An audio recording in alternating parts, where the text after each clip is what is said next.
2, 3 నెలలు చక్కటి మందులు ఇస్తాము.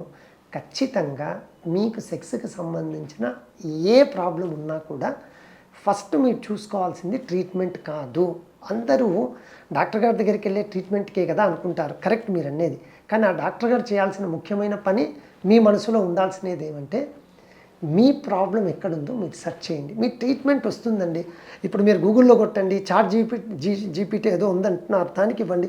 లేదంటే ఆర్టిఫిషియల్ ఇంటెలిజెన్స్‌కి ఇవ్వండి. వాళ్ళే ఆన్సర్లు ఇస్తారు. Erectile dysfunction, yes this tablet. ఇది తప్పు.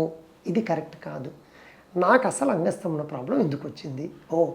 ఈ కారణం ఉండొచ్చేమో. మనం మన డాక్టర్ గారి దగ్గరికి వెళ్దాము.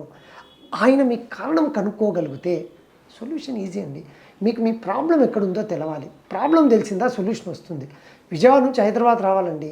రకరకాల రూట్లు ఉంటాయి. కానీ ఓహ్! కరెక్ట్ ఈ ట్రైన్ పట్టుకొని వెళ్తే మనం పలానా టైంకి రీచ్ అవుతాము అని అనుకోని, అంటే మీకు ఎక్కడ గమ్యస్థానం రీచ్ కావాలో ముందు మీకు డెస్టినేషన్ వెళ్ళాలి అంటే స్టార్టింగ్ పాయింట్ కరెక్ట్గా తెలవాలి. అదేవిధంగా మీకు సొల్యూషన్ కావాలి అంటే మీకున్న ప్రాబ్లంకి ఫస్టు మీ కారణం ఎక్కడో తెలుసుకోండి.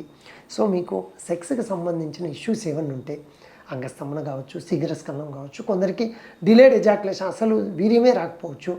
అన్నిటికీ చక్కటి పరిష్కారము ఒక మంచి ఆండ్రాలజీ డాక్టర్ గారు. సో యెస్, మీకు సెక్స్‌కి సంబంధించి ఏమైనా ఇష్యూస్ ఉన్నా కూడా మీరు ఎప్పుడైనా సరే మన క్లినిక్ వచ్చినట్టయితే వాటికి సంబంధించిన చక్కటి ట్రీట్మెంట్‌తో మీకు ఒక మంచి పరిష్కారాన్ని అందివ్వడంలో నా వంతు పాత్ర నేను నిర్వర్తిస్తాను.